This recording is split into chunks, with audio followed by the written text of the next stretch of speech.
नरक में भगवान को सजा नहीं देते हैं। भगवान कहते हैं कि मैं किसी को कोई सजा नहीं देता, न मैं किसी को कोई गलत न मैं किसी को कोई भगवान ने न तो किसी को छोटा बनाया, न किसी को बड़ा बनाया, न किसी को ऊंचा बनाया, न किसी को नीचा बनाया। भगवान कहते हैं मैं तो कुर्सी पर बैठ जाता हूँ और जजमेंट लेता हूँ। जिसके जिसके कर्म होते हैं वैसा मैं उसको फल देता हूँ। मैंने किसी को अमीर गरीब छोटा बड़ा कुछ नहीं बनाया। जैसा जिसका कर्म हुआ वो उसको कर्म देते हैं। माना जो आदमी पाप करता है उसकी वो पाप की सजा जो परसेंटेज बढ़ गई है उसको वो सजा भोगनी पड़ती है पहले नरक लोक में। तब जाके वो 84 लाख योनियों में जाके तब जाके कहीं वो आदमी फिर मनुष्य योनि में मिलता है।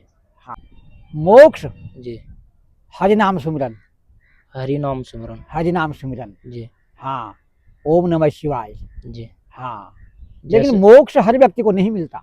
जी ना ना, मोक्ष के लिए तो आदमी को लोभ मोह सब चीज त्यागना पड़ता है। बिल्कुल ब्रह्मा में लीन हो जाओ, शिव में लीन हो जाओ, जिसको अपना कुछ नहीं पता उसको मोक्ष मिलता है। जी यह है मोक्ष हर व्यक्ति को नहीं मिलता। जैसे कि 100 में से मुश्किल से 2 या 3% लोगों को मोक्ष मिलता होगा।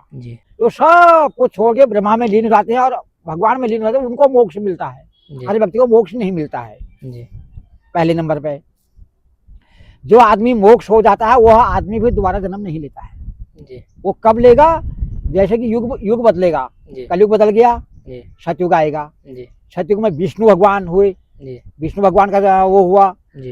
तो विष्णु भगवान को जैसे जैसे आपने सेफ्टी के लिए आदमी चाहिए होंगे तो जिनको मोक्ष मिला हो उनको अपने हेल्प में ले लेंगे। फिर त्रेता आएगा। त्रेता में जैसे कि हनुमान जी हुए, जामवंत हुए, सब नील आदि हुए। इसमें से जो है जिनको मोक्ष मिल गया उस राम जी की सेवा में उस आदमी उनकी सेवा करेंगे, तब आते हैं वो लोग सेवा में। बाकी वो लोग न जन्मते हैं और न मरते हैं। नरक में भगवान को सजा नहीं देते हैं। भगवान कहते हैं कि मैं किसी को कोई सजा नहीं देता, न मैं किसी को कोई गलत न मैं किसी को भगवान ने न तो किसी को छोटा बनाया, न किसी को बड़ा बनाया, न किसी को ऊंचा बनाया, न किसी को नीचा बनाया। भगवान कहते हैं मैं तो कुर्सी पर बैठ जाता हूँ और जजमेंट लेता हूँ। जिसके जिसके कर्म होते हैं वैसा मैं उसको फल देता हूँ। मैंने किसी को अमीर गरीब छोटा बड़ा कुछ नहीं बनाया। जैसा जिसका कर्म हुआ वो उसको कर्म देते हैं। माना जो आदमी पाप करता है उसकी वो पाप की सजा जो परसेंटेज बढ़ गई है उसको वो सजा भोगनी पड़ती है पहले नरक लोक में। तब जाके वो 84 लाख योनियों में जाके तब जाके कहीं वो आदमी फिर मनुष्य योनि में मिलता है। हाँ, ये मानस योनि हमको इसलिए नहीं दिया है कि हम खाए पिए और अय्याशी करें, गलत काम करें, नहीं, इसलिए जीवन नहीं दिया है। भगवान ने हमको इसलिए जीवन दिया है कि मनुष्य योनि में जाके कुछ अच्छे कर्म करके आओ। हाँ, कुछ अच्छे कर्म करके आओ, इसलिए हमको मनुष्य योनि नहीं मिली है। अगर खाना पीना ही है, अपने बच्चे देखने हैं, अपने बच्चे पालते हैं, अपने बच्चे ही पालने हैं अगर तो एक पशु ही पालता है अपने बच्चे को। पशु भी अपने बच्चे से प्रेम करता है। ये जीवन नहीं है मनुष्य का।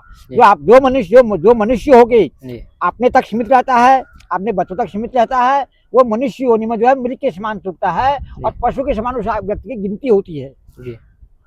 जैसे कि पशु अपने बच्चे को कितना प्रेम करता है, लेकिन पशु का शरीर अलग है, आदमी का शरीर अलग है। इंसान चाहे अगर इंसान चाहे इस मनुष्य योनि में जीते जी भगवान को पा सकता है। ये है मनुष्य योनि। जैसे मीरा ने पाया, पाया नहीं पाया, मीरा ने पाया, इसलिए मनुष्य योनि मिली है। ये मनुष्य योनि बहुत बड़े भाग्य बड़े परिश्रम करने से इंसान को मनुष्य योनि मिलती है। और ऐसा भी नहीं कि मनुष्य योनि एक बार मिलते दोबारा नहीं मिलती। जिसके कर्म अच्छे हैं वो दोबारा फिर मनुष्य बन जाता है। महाराज आदमी, हाँ महाराज जी, मोक्ष पाने के लिए गुरु बनाने भी जरूरी है, गुरु दीक्षा लेनी जरूरी है। हाँ, मोक्ष पाने के लिए गुरु को बनाना जरूरी है, गुरु को दीक्षा लेनी जरूरी है, गुरु संस्कार जरूरी है। हाँ।